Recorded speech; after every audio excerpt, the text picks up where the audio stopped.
एक साहब कहने लगे बच्चियां मुर्तद हो रही हैं, गैरों के साथ भाग रही हैं, मौलाना लोग कुछ कर नहीं रहे हैं। मैंने कहा क्या मदरसे के तालिब इल्मों को सबके घरों के सामने पहरेदार बना दिया जाए, इन तलबा को बैठा दिया जाए लोगों के घरों पर। वो बाप क्या अंधा है जो अपनी बेटी को नंगा लिबास पहना करके यूनिवर्सिटी में भेजता है? क्या वो माँ अंधी है कि जो अपनी बेटी को इस तरह से उरियानियत के साथ बाजार में भेज रही है? क्या उसका भाई अंधा है कि जो गैरों के साथ अपनी बहन को टहलते हुए देखता है, कुछ बोलता नहीं है? इसलिए रसूल पाक ने 1400 साल पहले फरमाया कुल्लुकुम राइन व कुल्लुकुम मसऊलुन अन रइयतिही, तुम में का हर शख्स जिम्मेदार है और हर शख्स से उसकी जिम्मेदारी के बारे में सवाल किया जाएगा। ये बहुत आसान है कि मौलाना लोग कुछ करते नहीं हैं, यही तो कर रहे हैं तो आपका ईमान महफूज है, यही तो तकरीरें कर रहे हैं तो नबी से आपका रिश्ता बाकी है, यही आपके सामने किताबें लिख लिख करके पेश कर रहे हैं तो आप पढ़ करके तहारत और वजू और गुस्ल का तरीका जानते हैं, यही शोरा पढ़ रहे हैं तब आप कहते हैं मैं सो जाऊं या मुस्तफा कहते कहते, खुले आंख सल्ले अला कहते कहते। मैं कभी कभी ये कहता हूं कि जिस तरह से हमारे सच्चे उलमा का किरदार दावत व तबलीग के हवाले से बहुत अहम है, हमारे कुछ अच्छे शुअरा का भी किरदार बहुत ही अहम है।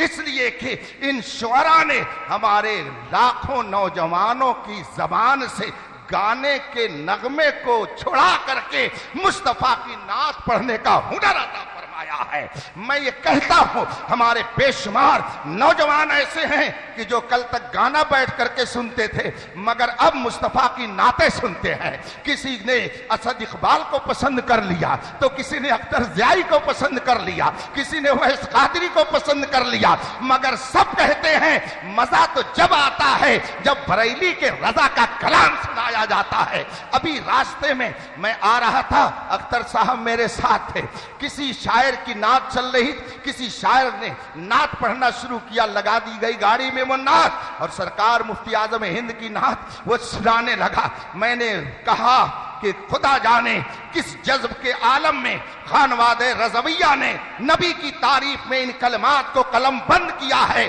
कि हजारों मर्तबा सुनने के बाद वही चाशनी, वही लुत्फ, वही मजा, वही वारफ्तगी, वही दीवानगी और नबी से मोहब्बत का वही जज्बा बेदार।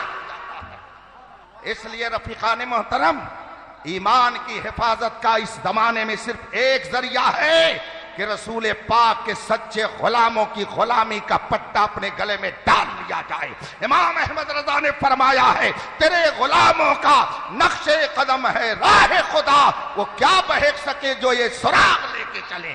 जब तक इस सुराग पर चलते रहेंगे ईमान की हिफाजत होती रहेगी और अगर इधर उधर हुए तो यकीन से जान रखिए इमाम अहमद रजा ने बहुत पहले फरमाया बाएं रस्ते न जा मुसाफिर सुन, राह में राह मार फिरते हैं। इसलिए सिराते मुस्तकीम पर गामजन रहिए और सिराते मुस्तकीम इस दौर में वही है जिसे मसलके आला हजरत कहा जाता है। सुभान अल्लाह, सुभान अल्लाह। अभी आपने डिप्लोमा और मुनाजरे का नाम सुना, आपकी क्या गिनती है, बड़ी बड़ी खानकाहों के पीरजादे भी इधर से उधर हो रहे हैं। क्या बात है। और ये बात मैं आपको बता दूं, ये मत समझिएगा कि मैं पीरी मुरीदी का मुखालिफ हूं जी।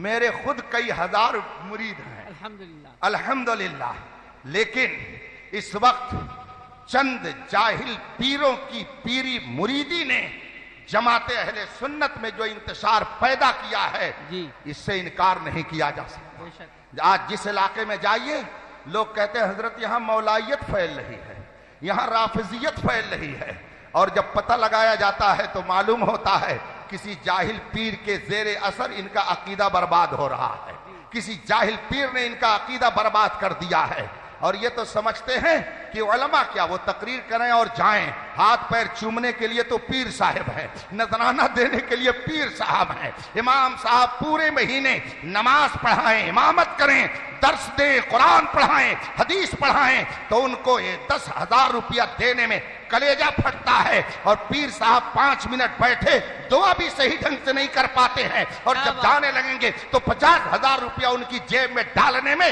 इनको फख्र महसूस होता है। बताइए आपके ईमान की हिफाजत कौन करता है? ये उलमा जो आपके सामने दिन रात किताब और सुन्नत का दर्स दे करके कुफ्रियात से बचाते हैं, ईमान की सच्ची बातें बताते हैं, इनके जरिए आपका ईमान बचता है। कि एक शख्स आया, 5 मिनट बैठा, सही ढंग से उसने दुआ भी नहीं की और चला गया, उससे आपके ईमान की हिफाजत कैसे हो जाएगी? क्या बात है, वाह वाह वाह। आप कहते हैं तहफ्फुज़ ईमान कॉन्फ्रेंस होनी चाहिए। क्या बात है, क्या बात है। तहफ्फुज़ ईमान कैसे किया जाएगा? जाहिल लोगों ने मारा है, कबाड़ा कर दिया है जमात अहले सुन्नत का। मैं ये तो नहीं कहता कि चादर गागर अगरबत्ती में हम लोग लगे हुए हैं, हम लोग और भी काम करते हैं। हमारे डॉक्टर साहब ने दिल जला होकर के, यकीनन उन्होंने बहुत दर्द के आलम में ये बात कही है। ये बिल्कुल सही आप कह रहे हैं। हम लोग अगरबत्ती इसलिए सुलगाते हैं ताकि कोई बदबूदार अगर आ जाए तो उसकी बदबू खत्म हो जाए और खुशबू से हमारा माहौल मुअत्तर रहे। हम अपने बुजुर्गों के आस्थानों पर चादर इसलिए पेश कर देते हैं ताकि पता चले कि हम लोग अगरचे गुनहगार हैं मगर इनके दामन से वाबस्ता हैं, ये बड़े अल्लाह वाले हैं, तो इनकी बरकतें हमको भी मिलेंगे और जो कोई इधर से गुजरे वो भी बरकत लेकर के जाए। इस अलामत के लिए हम चादर लगा देते। मगर अल्हम्दुलिल्लाह अहले सुन्नत बहुत बड़े बड़े इदारे भी चलाते हैं, बहुत बड़े बड़े उनके यहाँ मदारिस भी कायम है। बल्कि पूरे हिंदुस्तान में अहले सुन्नत के मदारिस का जो अजीम जाल बिछा हुआ है उसी की बरकत है कि गांव गांव मसलक के आला हजरत का सुभान अल्लाह, सुभान अल्लाह, सुभान अल्लाह, वाह वाह वाह वाह, सुभान अल्लाह, अल्लाह अकबर, या रसूल अल्लाह, या रसूल अल्लाह। बस या अली, थोड़ी देर और, जिंदाबाद, 2-4 मिनट थोड़ा सा सामने के लिए लोगों को सामने बुला लिया जाए। अच्छा, आप ना बोले, मैं बोलता हूँ। भाई जो पीछे बैठे हैं, मैं आप लोगों से गुजारिश करूंगा कि सामने तशरीफ ले आए। दरूद शरीफ पढ़े। अल्लाहुम्मा सल्ली अला सय्यदना व मौलाना मुहम्मद मादिल जूद वल करम व आलिहिल किराम अजमईन। अभी 2 रोज पहले झांसी शहर में जो कुछ हुआ मीडिया के जरिए आपने उसको मालूम कर लिया होगा। ये अवाम कैसे गुमराह हुए, कैसे उनको ये जुरात हुई कि हजरत अमीर मुआविया की शान में गालियां शुरू कर दी उन्होंने। अज खुद उन्होंने ये किया क्या? उन्होंने अज खुद सहाबा की शान में तबर्रा शुरू किया क्या? अज खुद उन्होंने राफजियत को अपनाया? नहीं, एक जाहिल पीर ने वहां जाकर के कौम का दिमाग खराब किया। नतीजा यह हुआ कि मुनाजरा करने के लिए चैलेंज बातिल की तरफ से होने लगा, लेकिन जब रजा के शेर पहुंचे तो दुम दबा करके भाग गए। इसीलिए मैं कहता हूं किल के रजा है खंजरे खूंखार बरकबार, आदा से कह दो खैर मनाए नशर करें। मैंने थोड़ी सी बात आपके दरमियान रख दी थी। सेठ की भी जिम्मेदारी है, इंजीनियर की भी जिम्मेदारी है, आलिम की भी जिम्मेदारी है, डॉक्टर की भी जिम्मेदारी है। एक है दीन, एक है दुनिया। जब डॉक्टर ने दुनिया कमाई, जब इंजीनियर ने दुनिया कमाई, जब सेठ ने दुनिया कमाई, तो कौम के दुनिया की हिफाजत वो करे। इन उलमा ने दीन कमाया, इसलिए स्टेज के जरिए आपके दीन की हिफाजत ये करेंगे। ये काम बटा हुआ है, हर काम आलिम दीन के जिम्मा नहीं है। उलमाए दीन आपके दीन की हिफाजत के लिए गालियां भी सुनते हैं, दिन रात मेहनत भी करते हैं, मशक्कत भी उठाते हैं। कौम के दरमियान जाकर के हक और बातिल के दरमियान खत्ते इम्तियाज जब खींचते हैं तो बुराइयां भी बोल लेते हैं, मगर ये अपनी जबान से यही कहते हैं हर जफा हर सितम गवारा है, इतना कह दे कि तू हमारा है। हम इसलिए नहीं आपके दरमियान आकर के दीन का पैगाम पहुंचाते हैं कि आप खुश हो जाएं, हम इसलिए ये काम करते हैं कि अल्लाह और रसूल।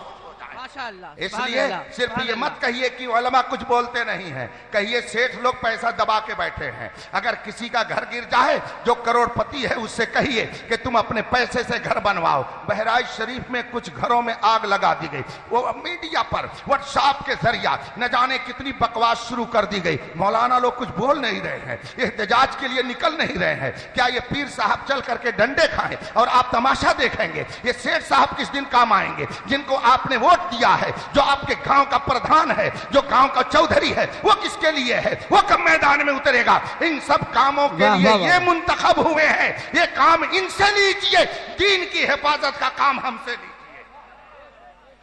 एक सेठ वाह वाह वाह। या इंजीनियर या डॉक्टर बेहतरीन इलाज तो कर सकता है, शानदार नक्शा तो बना सकता है, बेहतरीन इमारत बना सकता है, मगर दीन की हिफाजत और बातिल से मुनाजरे की जब नौबत आएगी तो न सेठ साहब काम आएंगे, न इंजीनियर साहब वाह, काम वाह। आएंगे, न डॉक्टर साहब काम आएंगे।